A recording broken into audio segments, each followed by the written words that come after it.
안녕하세요. 국가유공자 알림창입니다.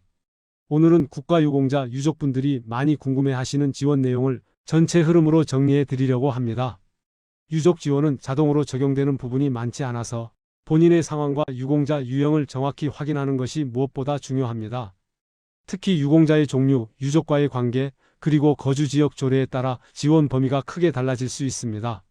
이번 영상에서는 꼭 챙겨야 할 핵심들을 안내해 드릴 테니 끝까지 들어보셔도 좋습니다. 1. 유족 등록의 중요성. 모든 지원의 출발점. 유족 지원은 기본적으로 유족 등록이 되어 있는지에 따라 가능한 범위가 완전히 달라집니다. 등록이 되어 있어야 연금, 보상금, 의료, 교육, 장려 등 주요 지원이 실제로 가능한지 정확히 확인할 수 있고, 지자체에서 운영하는 유족수당, 명예수당 같은 지역 지원도 함께 검토할 수 있습니다. 많이 물어보시는 질문 가운데 국가유공자증이 있으니 유족도 자연스럽게 이어지겠죠? 가 있는데 실제 제도는 대부분 자동 연결이 아닌 신청과 심사가 필요한 구조입니다. 유족 등록 절차는 다음과 같이 진행됩니다. 1. 사망진단서 또는 사망확인서 준비. 2. 가족관계증명서, 혼인관계증명서 등 기본 확인서류 준비. 3. 관할 보훈지청에 제출. 4. 배우자, 자녀, 부모 등 유족 유형 심사. 5. 유족 등록 완료 후 개별 지원 안내. 유족 등록이 되면 다음을 정확히 확인할 수 있습니다. 유족연금 또는 보상금 가능 여부, 배우자 중심 의료 지원 적용 범위, 교육 지원 연계 여부, 장례 지원 및 국립묘지 심사 기준. 즉, 유족 등록은 모든 지원의 첫 단계라고 보시면 됩니다. 이 유족연금 보상금 구조. 가장 헷갈리기 쉬운 영역. 유족분들이 가장 혼란스러워하는 부분이 바로 이 유족연금 보상금 구조입니다. 핵심은 유족연금은 모든 국가유공자 유족에게 자동 적용되는 제도가 아니라는 점입니다. 1. 순직전사 유형. 순직전사로 인정된 경우에는 유족연금이 상대적으로 넓게 적용되는 구조입니다. 배우자, 자녀 순으로 연계되고 교육지원, 취업지원 등도 함께 연결되는 경우가 많습니다. 제도 설계상 보호 범위가 넓게 설정된 편이라고 이해하시면 됩니다. 이 상위 등급이 있으셨던 국가유공자, 상위 등급 보유 여부에 따라 유족연금 또는 보상금이 적용되며, 등급이 높을수록 연금 중심, 등급이 상대적으로 낮을수록 보상금 중심 구조가 적용됩니다. 등급별 적용 기준은 법령 개정 시 달라질 수 있어 현재 기준은 보훈지청에서 확인하시는 것이 가장 정확합니다. 3. 상위 등급이 없는 참전 유공자. 일반적으로 상위 등급 없이 참전 유공자로만 등록되어 계셨던 경우에는 유족연금 구조보다는 사망위로금, 장례지원 중심 구조로 적용됩니다. 다만 개별 사례에서 추가 상위 인정 여부, 다른 법률상 지위보험 보상 대상자 등, 등록 시기 등에 따라 예외가 있을 수 있으므로 반드시 보훈지청에서 본인 사례 기준으로 확인하는 것이 안전합니다. 4. 유족연금은 신청 기반. 사망 사실만으로 자동 지급되는 것이 아니라 유족이 신청해야 심사가 시작되며 유족관계, 연령, 소득, 법령 기준 등이 종합적으로 검토됩니다. 따라서 정확한 기준을 알고 진행하기 위해 보훈지청 상담을 통해 본인 가족 상황을 꼭 확인해 보시는 것이 좋습니다. 3. 배우자 중심 지원. 실제 체감도가 가장 높은 영역. 유족 지원 중에서도 배우자에게 적용되는 지원은 의료, 주거, 생활 관련 부담을 줄여주는 부분이 많아 실제 생활에서 체감하는 도움이 큽니다. 1. 의료비 감면.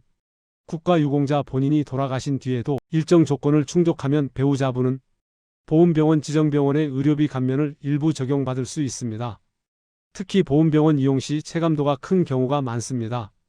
이 의료 지원은 배우자 중심으로 적용되며 자녀, 부모에게는 같은 방식으로 이어지지 않는 경우가 많습니다.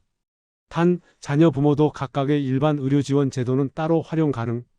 2. 지자체 배우자 수당. 참전 유공자 배우자에게 월정액을 지급하는 지역이 있으며 금액과 조건은 지자체마다 다릅니다. 과거 기준이나 보도자료 등을 보면 예를 들어 양평군 월 15만원, 여주시 월 10만원 이런 수준의 지원이 운영된 적이 있지만 지자체 수당은 조례 예산 시기에 따라 수시로 변경될 수 있으므로 현재 금액과 대상 여부는 반드시 본인이 거주하는 시, 군, 구 기준을 다시 확인해야 합니다. 3. 배우자 교육, 취업, 주거 연계. 순직전사 등 특정 유형의 경우에는 배우자의 교육지원, 취업지원, 공공임대 우선 공급 등이 연계될 수 있습니다. 이 부분은 유공자 유형과 신청 시점 기준에 따라 다르므로 유족 등록 이후 보훈지청에서 종합적으로 안내받는 것이 가장 정확합니다. 4. 지자체 수당 지역별 지원. 지역마다 다른 이유. 유족 지원에서 가장 지역 차이가 큰 부분이 바로 지자체 수당입니다. 보훈부가 아닌 시, 군 구조례로 운영되기 때문에 같은 참전 유공자 유족이라도 거주 지역에 따라 지원의 유무 금액이 다를 수 있습니다. 1. 어떤 지역은 지속 지급, 어떤 지역은 종료. 일부 지자체는 유공자 본인 사망 후에도 요건을 충족한 배우자에게 수당을 계속 지급합니다. 반면 일부 지역은 유공자 본인이 생존해 계실 때까지만 수당을 운영하고 사망 후에는 추가 지원을 하지 않는 곳도 있습니다. 이 차이는 전적으로 지역 조례에 따라 결정됩니다. 이 지역별 차이가 큰 이유, 지자체 재정 상황, 지역별 보훈 인구 규모, 지방의회 행정의 정책 방향, 조례 개정 시기, 이 요인들이 다르기 때문에 같은 유공자 유형이라도 지역별 차이가 크게 발생합니다.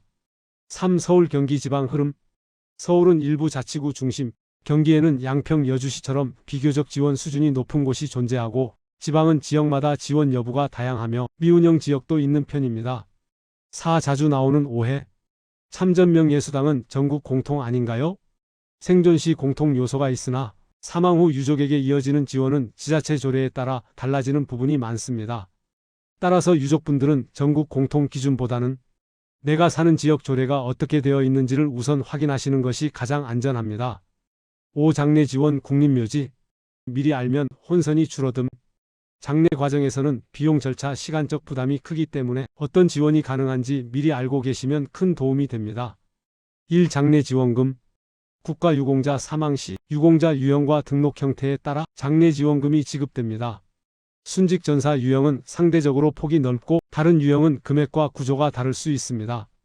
이 국립묘지 안장 기준. 많이 오해하시는 부분이 국가 유공자면 국립묘지 자동 안장이라는 생각인데 국립묘지 안장은 심사 기반 제도입니다. 안장 기준은 공훈 내용, 법률 기준, 전공 기록 등 여러 요소를 종합적으로 판단해 결정됩니다. 3. 배우자 합장.